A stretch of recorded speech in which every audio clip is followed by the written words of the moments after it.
Anish, congratulations on your victory in this mini match. It feels like all the players wanted to play today your game. Maxim said in the confessional booth that he would like to replace you and to switch the boards. So what can you say? Did you also have fun today?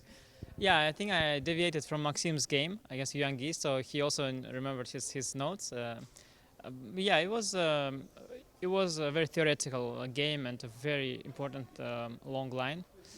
Yeah, I mean exciting. It is the level of excitement depends. Is I think directly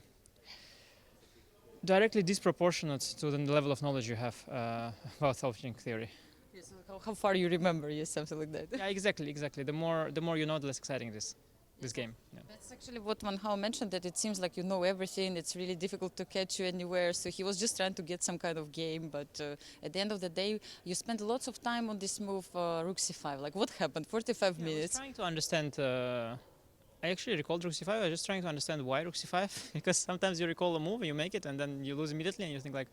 So at first I thought why not Rook takes E4.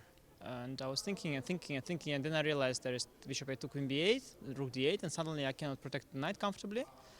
So then I was wondering why not just bishop c4, queen d7, h5, queen d8. How is that endgame if it's not completely fine? And then I thought, okay, it's probably holdable, but it's not what it was. And I remembered also that for sure that there was a move knight f8 in the file, so the knight has to be kept. And then I thought about rook c5, and I thought like, how did I get that position with knight f8? And finally, I realized that's not after what he did, but it's after b3, queen g3 back. And as soon as I saw that variation, I was like, okay, now I am 100% sure it's rook c5. Because yeah, what he did with d7, I don't recall that. It must also be there, but I had to just realize that rook takes c4 and h6 is just very good because I get to keep the queens on the board. And as soon as we trade rooks, I'm anyway fine, but I kind of steal the b pawn. As long as I steal the b pawn, I'll hold. Yeah, was it the longest time you ever spent for one move? I think it could be the longest time I ever spent for a good move. Usually after such a long thought, you come up with a very bad one. But here I kind of...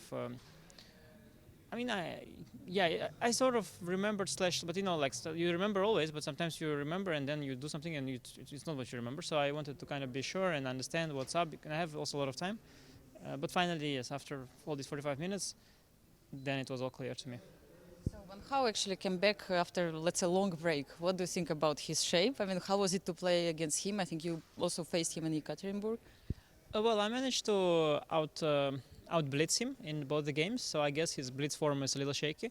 But in the classical game, well, he showed a lot of knowledge today as well. And I think yesterday he was in a great deal of trouble against Magnus, but he was very fortunate to have survived that. So I guess now that he's had a fine start, although he did lose both Armageddons, so I don't know how he feels, but we'll see, honestly, we'll see. A lot of players here are very uncertain in terms of shape, including myself, but also many others. We don't get to play so much classical chess, and many come after a long break. Yeah, thank you so much, Anish. All the best in the next rounds. Thank you.